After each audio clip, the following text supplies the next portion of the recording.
Hi welcome to our channel. మన రాష్ట్ర ముఖ్యమంత్రి రేవంత్ రెడ్డి గారని అందరికీ తెలుసు.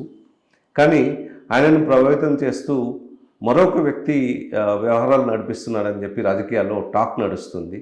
అతన్ని షాడో సీఎం అని చెప్పేసి అంటున్నారు. అయితే ఎవరతను, ఎవరా షాడో సీఎం, ఏమిటా కథ, ఎవరా వ్యక్తి, తదితర వివరాలు తెలుసుకుందాం. శ్రవణ్ కుమార్ గారు. సార్ నమస్తే అండి. నమస్తే అండి. సార్, రేవంత్ రెడ్డి గారిని ఇన్ఫ్లుయెన్స్ చేస్తూ ఒక షాడో సీఎం ఉన్నారు అని చెప్పేసి రాజకీయాల్లో చర్చ నడుస్తోంది. సాధారణంగానైతే తెలుగు రాష్ట్రాల్లో మనం ఇంతవరకు చూసిన రాజకీయాల్లో ఐదారు ముఖ్యమంత్రి గారి భార్యనో లేకపోతే కొడుకు లేదా కుటుంబ సభ్యులు, తమ్ముడు, వీళ్ళు షాడో సీఎంలు అని చెప్పేసి ఒక టాక్ నడుస్తుంది. అయితే ఇక్కడ రేవంత్ రెడ్డి గారి కుటుంబ సభ్యులు కాకుండా మరో వ్యక్తి రేవంత్ రెడ్డి గారిని ప్రభావితం చేస్తున్నారని చెప్పేసి అతన్ని షాడో సీఎం అని చెప్పి అంటున్నారు. ఏమిటా కథ, అసలు వివరాలు ఏంటి? మనకు ముఖ్యంగా మన తెలుగు రాజకీయాల్లో మనకు తెలుసు, మన ప్రాంతీయ పార్టీల రాజ్యం ఎక్కువగా ఉంటుంది. దాంట్లో జనరల్గా ఏంటంటే ప్రాంతీయ పార్టీ కాబట్టి ఆ పార్టీ నాయకుడు లేదా పార్టీ ఓనర్ అయినటువంటి భార్య, కుమారుడు అయితే మనకు తెలుసు. స్పష్టంగా తెలుగుదేశం అయితే మన నారా చంద్రబాబు అల్లుడి కొన్నాళ్ళు, తర్వాత లక్ష్మీ పార్వతి రెండో భార్యగా వచ్చినటువంటి ఇట్లా చూసాం. అదే జాతీయ పార్టీ కాంగ్రెస్లో అయితే అక్కడ ముఖ్యమంత్రులు ఎక్కువ ఉంటారు. వాస్తవానికి ఏంటంటే అందరూ ముఖ్యమంత్రులే, క్యాండిడేట్స్ అందరూ కూడా ముఖ్యమంత్రులే, ప్రతి మంత్రి కూడా ముఖ్యమంత్రి తీరుగానే ఫీల్ అవుతూ పనిచేస్తుంటారు. ఆ ఫీల్ ఒకసారి ఎక్కువ స్థాయి కూడా అవుతుంటుంది. సీఎంలు ఎక్కువ ఇంతవరకు చూస్తుంటాం. కానీ ఇప్పుడు కొత్తగా ఏంటంటే షాడో సీఎం చూస్తున్నాం. ఈ విషయం కాస్త ఎంత భావదారిద్ర్యం అంటే ఒక 30-40 రోజుల్లోనే ఇంత దిగజారినటువంటి విధానం కనిపిస్తుందని ఊహించలేదు తెలంగాణ సమాజం. మార్పు కోరుకున్నాం. కానీ ముఖ్యమంత్రి ఇంతమంది వస్తారనో మళ్ళీ ఒక షాడో సీఎం కూడా ఉంటాడు తెలంగాణ సమాజానికి. కనబడే సీఎం కాకుండా కనబడని షాడో సీఎం ఒకడు ఉంటారని ఊహించలేదు. ఎందుకు మరి ఏం జరుగుతుంది అంటే అప్పుడు అందరూ గ్రహించేస్తారు నిర్ణయాలు ఎలా జరుగుతున్నాయి. అందరికీ తెలియని రహస్యమే కాదు. సీఎం క్యాంపస్ ఆఫీస్ అంటే ఏంది, సీఎంకి ఎవరెవరు పనిచేస్తుంటారు, ఆయన పేరు చెప్పుకొని ఎవరెవరు ఏమేమి చేస్తుంటారు, ఎవరెవరికి ఏ ఆదేశాలు వెళ్తుంటాయి, ఏ ఆఫీస్ నుంచి వెళ్తుంటాయి, ఎవరెవరు ఇన్ఫ్లుయెన్స్ చేస్తుంటారు అనేది అందరికి తెలిసిన రహస్యం. అది కొన్నాళ్ళకు మనకు ముఖ్యంగా కేసీఆర్ ఉన్నప్పుడు ఈ సంతోష్ గారి పేరు రకరకాల వినపడేది. అప్పుడు ఆయన పర్సనల్ అసిస్టెంట్, ఆయన వ్యవహారాలు చూస్తున్నప్పుడు ఆయన ఇట్లాగే ఏదో అన్నారు. ఆ తర్వాత ఆయన ఎంపీని చేసేస్తారు. అదంతా కూడా అఫీషియల్ అయిపోయింది.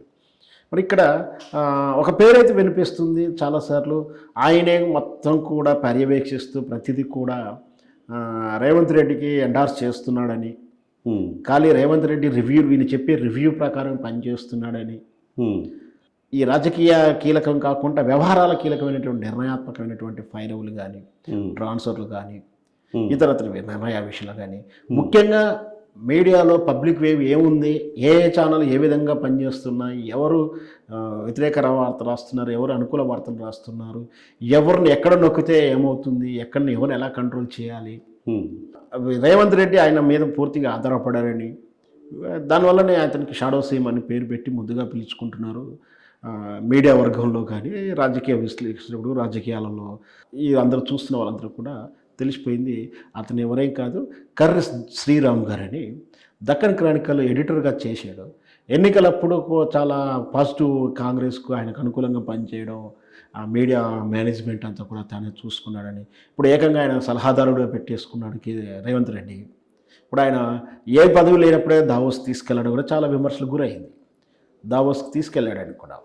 దాంతోపాటు ఇప్పుడు ఆయనకు ఏకంగా కేసీఆర్ గారి ప్రభుత్వాన్ని విమర్శించిన రేవంత్ రెడ్డి వీళ్ళకి క్యాబినెట్ ర్యాంకులు ఇవ్వడం, ఆనాడు కేసీఆర్ ఇచ్చిన విధానాన్ని నేను వ్యతిరేకించి కోర్టుకు వెళ్ళడం జరిగింది. మరి తను చేస్తే మాత్రమే శృంగారం అని చెప్పేసుకొని ఎదుటివారు చేసేదానికి ఇంకో పేరు పెట్టేటటువంటి రేవంత్ తీరు దీంట్లో స్పష్టంగా అర్థమైపోతుంది. సో ఆ కర్రి శ్రీరామ్ గారి నిర్ణయాల మేరకే అన్నీ జరుగుతున్నాయని ఇప్పుడు చర్చ జరుగుతూ ఉంది. ప్రతిదీ కూడా ఇతను చెప్పే రిపోర్ట్ ప్రకారం రేవంత్ రెడ్డి పనిచేస్తున్నాడని, లేదా రేవంత్ రెడ్డికి కావాల్సినవి కూడా ఈయన చక్కబెట్టడం కానీ, దీంతోపాటు ముఖ్యంగా ఆయన తీసుకుంది ఏంటంటే ఈ మీడియాతో మించినటువంటి ఏ పత్రికలు ఏ విధంగా రాస్తున్నారు, ఏ యూట్యూబ్ ఛానల్ ఎవరు ఏ విధంగా రాస్తున్నాడు, వాళ్ళని ఏ విధంగా మ్యానిపులేట్ చేయాలి, వాళ్ళని ఏ విధంగా కంట్రోల్ చేయాలి అన్నీ కూడా ఈయన దగ్గరుండి చూస్తున్నాడని ఇప్పుడు రూమర్స్ వస్తున్నాయి. ఇప్పుడే ఏ స్థాయిలు ఉంటే రాబోయే రోజుల్లో ఎన్ని కబ్జాలు, ఎన్ని కలెక్షన్లు ఉంటాయో అవన్నీ కూడా వేచి చూడాలి. కానీ ఒక మీడియా పర్సన్ ఈ విధంగా ప్రభుత్వంలో ఉండి ప్రతిపక్ష పాత్ర వహించాలి ఎప్పుడైనా మీడియా పర్సన్. జర్నలిస్ట్ అనేవాడు ప్రభుత్వాన్ని కాదు, ఇక్కడ ప్రజలకు వ్యతిరేకంగా ఉన్న వార్త చేస్తున్నట్టు వ్యతిరేకంగా ఉన్న విధానాన్ని ప్రశ్నించే తత్వం జర్నలిస్ట్ ఉండాలి. జర్నలిస్ట్ అనేది ఎప్పుడు భజన చేసేలా ఉండకూడదు.